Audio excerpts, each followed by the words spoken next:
네, 오늘은 한방정신과 치료에 대해서 알아보겠습니다. 간송한의원의 최재호 원장과 함께하겠습니다.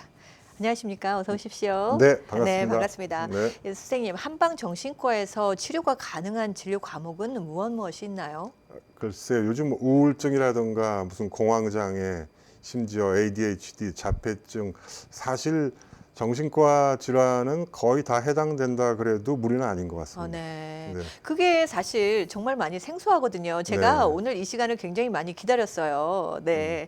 그랬는데 이제 이게 한방정신과라고 하면 뭐 네, 약과 뭐 침을 병행해서 하는 네. 치료인가요? 어떻게 되는 건가요? 그렇죠. 이제 맨 처음에 오면은 환자하고 상담을 하는 게 제일 중요할 거고요. 네.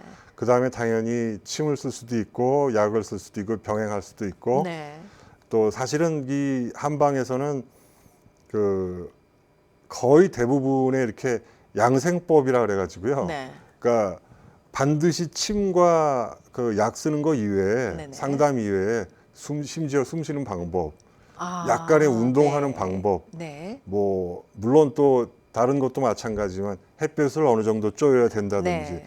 그러니까 영어로 얘기하면 라이프스타일이라고 해당될 수 있죠. 네네. 그런 것도 이제 전반적으로 같이 치료에 포함이 되는 경우가 많죠. 네. 그러면 이제 예를 들자면 어떤 우울증 환자가 있는데 그 네, 우울증 환자를 치료하는 데 있어서 이 침으로도 이게 가능하다는 말씀인 거잖아요. 예, 예. 네. 우울증 상태에 따라서 굉장히 기간은 이제 뭐 짧게도 걸릴 수가 있고 길게도 걸릴 수가 있지만 어떤 네. 방법으로 이렇게 치료를 하고 계시는지 궁금합니다. 예, 뭐 말씀하신 대로 그 기간이야 뭐 딱 정할 수는 없는 거지만 하여튼 원칙적으로 보면은 그 이게 참 쉽지 않은 말인데요. 네. 우울증이라는 그 병이 갖고 있는 그 무게감 뭐 여러 가지 사건 사고가 많잖아요. 그러니까 네. 이걸 뭐 우울증 침으로 다 이렇게 치료한다 그러면은 아주 그 외람되게 들리실지 네. 모르겠지만은 일단은 그 우울하다고 하는 그 기운적인 상태, 그 상태는 침 치료를 하게 되면은 네. 바뀌는 거는 사실이에요. 근데 네네. 거기에 기타 다른 요인들, 네네. 그다음에 뭐 기질적인 요인들, 뭐 그다음에 특히 중요한 게 어떤 그 네. 양약을 얼마큼 복용하고 있느냐.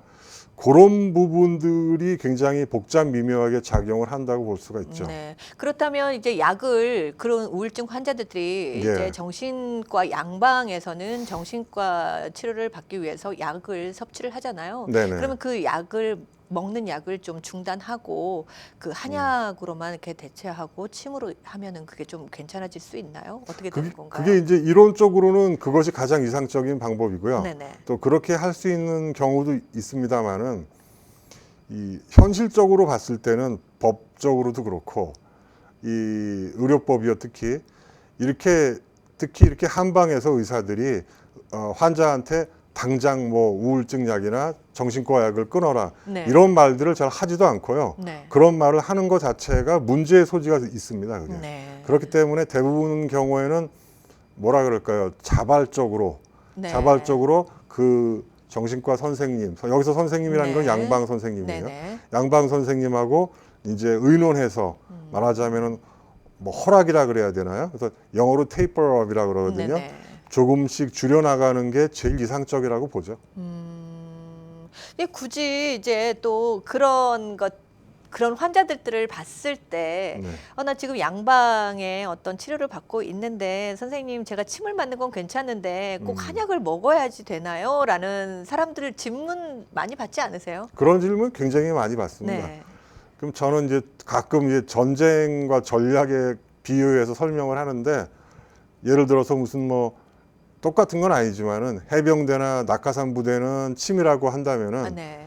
어떤 그 대규모 상륙 부대라든가 해군 함정이 간다든가 이거는 또 한약이라고 볼 수도 있어요. 그래서 그 환자에 따라 가지고 반드시 한약을 써야 되는 경우는 그때는 뭐 적극적으로 설득을 해서 네. 한약을 쓸 수밖에 없죠. 우리가 이제 선생님께서 아까 정신적인 어떤 네, 자폐라든지 우울증, 뭐 ADHD 뭐 여러 가지를 말씀을 하셨는데 이런 모든 정신적인 어떤 부분들이 네. 어떤 부분에서 오는 것이 가장 큰가요?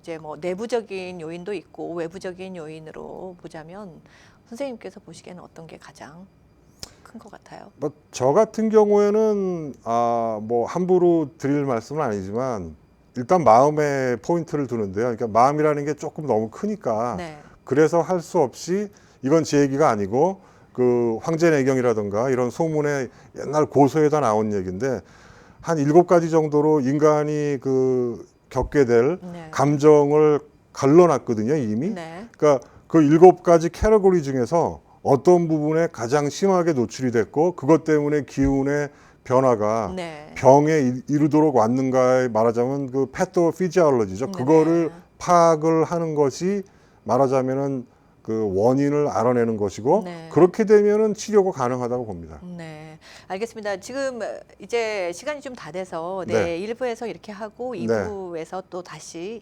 얘기하는 걸로 해보겠습니다. 네, 네. 고맙습니다. 네, 감사합니다. 네, 지금까지 간송한의원에서 최재호 원장과 함께했습니다.